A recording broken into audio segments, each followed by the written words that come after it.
রাত্রেবেলায় রুটি বানিয়েছেন আর চটজলদি কি তরকারি বানাবেন তাই খুঁজে পাচ্ছেন না, তাই তো? তাহলে আজকের রেসিপিটা আপনার জন্য। ঝটপট দেখে নিন শেষ পর্যন্ত। খুব সুন্দর, সহজ, হেলদি একটা রেসিপি দিয়েছি। বানানো যেমন সোজা, স্বাস্থ্যের জন্য বেশ উপকারী। তো দেখে নিন আজকের রেসিপিটা।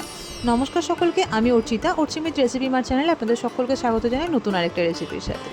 তো প্রথমে একটা কড়াই গরম করে নিয়ে কড়াইয়ের মধ্যে দিয়ে দিলাম মোটামুটি 2 থেকে 3 টেবিল চামচ পরিমাণে সরষের তেল। তেলটা ভালোভাবে গরম হয়ে গেলে ফোড়ন হিসাবে দিয়ে দিলাম হাফ চা চামচ পরিমাণে জিরে এবং একটা শুকনো লঙ্কা ভেঙে।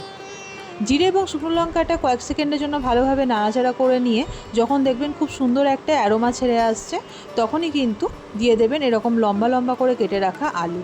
আমি এখানে একটা বড় সাইজের আলু ব্যবহার করেছি। আলুগুলোর সব দিকটাকে গোল্ডেন ব্রাউন করে মোটামুটি 2 মিনিটের জন্য ভালো করে ভেজে নিতে হবে। আলুগুলোর গায়ে রং ধরে আসলে দিয়ে দেবো একটা বড় সাইজের পেঁয়াজ, এরকম লম্বা লম্বা করে কুচি করে। এবারে আলুর সাথে এই পেঁয়াজগুলোকেও কিন্তু মোটামুটি 1 থেকে 1.5 মিনিটের জন্য সফট যতক্ষণ না হচ্ছে ততক্ষণ পর্যন্ত ভেজে নিতে হবে।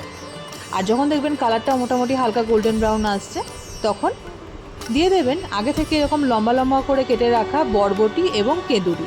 আমি আজকে আপনাদেরকে কেঁদুরির সবজি বানিয়ে দেখাচ্ছি। আমরা কিন্তু এই সবজিটাকে এখানে কেঁদুরি বলে জেনে থাকি। এই কেঁদুরি আবার বিভিন্ন জায়গায় বিভিন্ন নামে পরিচিত, যেমন কোথাও বলা হয় কুঁদরু, আবার ইংরেজিতে এটাকে বলা হয় ইভিগার। এটা কিন্তু বহুত পুষ্টিগুণে ভরপুর। এতে রয়েছে ভিটামিন এ এবং সি। এছাড়া ব্লাড সুগার নিয়ন্ত্রণ করতে কিন্তু এটা খুব সাহায্য করে। এছাড়া হার্টকে ভালো রাখতে সাহায্য করে, ইমিউনিটি পাওয়ারকে বুস্ট করে। আর তার সাথে সাথে এর একটা সবথেকে ভালো গুণ হচ্ছে, যারা ভাবছেন ডায়েট করছেন কেঁদুরি খেতে পারবেন কি না, তাদের জন্য কেঁদুরি কিন্তু সবথেকে ভালো একটা সবজি। এটা কিন্তু আপনাদের ওয়েট লস করতে কিন্তু খুব সাহায্য করে। তো কথা বলতে বলতে দেখুন কেঁদুরি এবং বরবটির সাথে সমস্তটা ভেজে নেওয়া হয়ে গিয়েছে। এখানে দিয়ে দিয়েছি একটা গোটা টমেটোগুলো কুচি করে দেওয়ার পরে সমস্তটা ভালোভাবে ভেজে নেওয়ার পরে মোটামুটি 3 থেকে 4 মিনিটের জন্য ঢাকা দিয়ে এগুলো হালকা সিদ্ধ হতে দিয়েছিলাম। তো ঢাকনাটা খুলে নেওয়ার পরে দেখে নিলাম যে কতটা সিদ্ধ হয়েছে। মোটামুটি 40% মতো সিদ্ধ হয়ে গেলে এবারে এগুলোকে একটা সাইডে রেখে এখানে দিয়ে দিলাম আরও 1 টেবিল চামচ পরিমাণে সরষের তেল, এবং এখানে দিয়ে দেবো তেলের মধ্যে অল্প একটু পরিমাণে আদা কুচি করে নিয়েছিলাম। বেসিক্যালি কুচি করিনি, গ্রেট করেছিলাম, এবং রসুন কুচি করেছিলাম। তো আদা আর রসুনটাকে খুব ভালোভাবে ভেজে নেওয়ার পরে সমস্ত সবজির সঙ্গে ভালোভাবে মিশিয়ে দিতে হবে, এবং তারপরে আরও 1 থেকে 2 মিনিটের জন্য মিডিয়াম টু লো ফ্লেমে ভাজাভাজি করে নেব, এবং তারপরে কিছু গুঁড়ো মশলা দিয়ে দেবো। গুঁড়ো মশলা হিসেবে আমি এখানে প্রথমে দিয়ে দিলাম স্বাদ অনুসারে নুন, দিয়ে দিলাম জিরে পাউডার হাফ চা চামচ, ধনে পাউডার 1 চা চামচ, চিনি দিলাম স্বাদ অনুসারে, আর দিলাম লাল কাশ্মীরি লঙ্কা গুঁড়ো কালারের জন্য, এবং দিয়ে দিলাম অল্প একটু পরিমাণে হলুদ।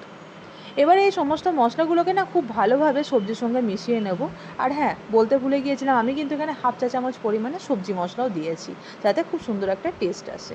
তো এবারে সমস্ত মশলাগুলোকে সবজির সঙ্গে ভালোভাবে মিশিয়ে নিতে হবে, এবং মোটামুটি 1.5 থেকে 2 মিনিটের জন্য মিডিয়াম ফ্লেমে ভালোভাবে কষিয়ে নিতে হবে মশলাগুলোকে। এই রান্নাটা করতে কিন্তু মশলাটা কষানো খুব প্রয়োজন। যত সুন্দর আপনারা মশলাটা কষাতে পারবেন, রান্নার টেস্ট কিন্তু ততটাই সুন্দর আসবে। আর সাথে বলে দিই, আমার কিন্তু এই রান্নাটা করতে ম্যাক্সিমাম সময় লেগেছিলো 15 থেকে 17 মিনিট, তার থেকে বেশি নয়। তো চটজলদি এই রান্নাটা হয়ে যায়। খুব সুন্দরভাবে মশলাটা কষানো হয়ে গেলে এবার দিয়ে দিলাম এখানে মোটামুটি হাফ বাটি পরিমাণে জল।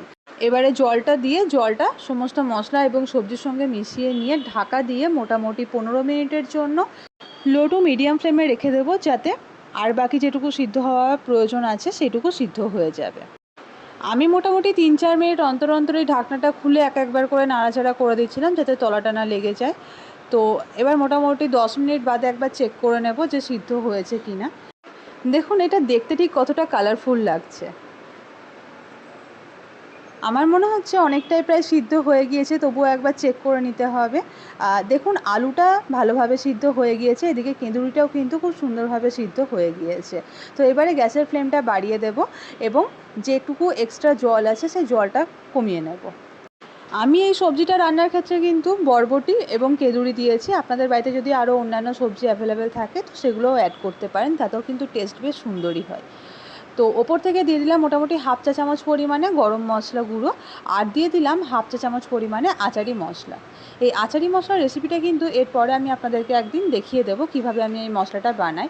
তো এরকম চটজলদি রেসিপির ক্ষেত্রে কিন্তু আচারি মশলাটা দিলে টেস্টটা খুব সুন্দর হয়ে যায়। ব্যাস, গ্যাসের ফ্লেমটা অফ করে দিলাম। তৈরি হয়ে গিয়েছে আমার আজকের রেসিপি কেঁদুরি বরবটি সবজি। রুটি দিয়ে কিন্তু গরম গরম সার্ভ করুন, খেতে কিন্তু অসাধারণ লাগবে। আপনারা অবশ্যই বানাবেন এরকমভাবে রেসিপিটা, আর যদি আপনারা বাড়িতে বানান খেতে কেমন লেগেছিল নিচে কমেন্ট বক্সে অবশ্যই লিখে জানাবেন। ভালো থাকবেন, সুস্থ থাকবেন, দেখা হচ্ছে নতুন আরেকটা রেসিপি।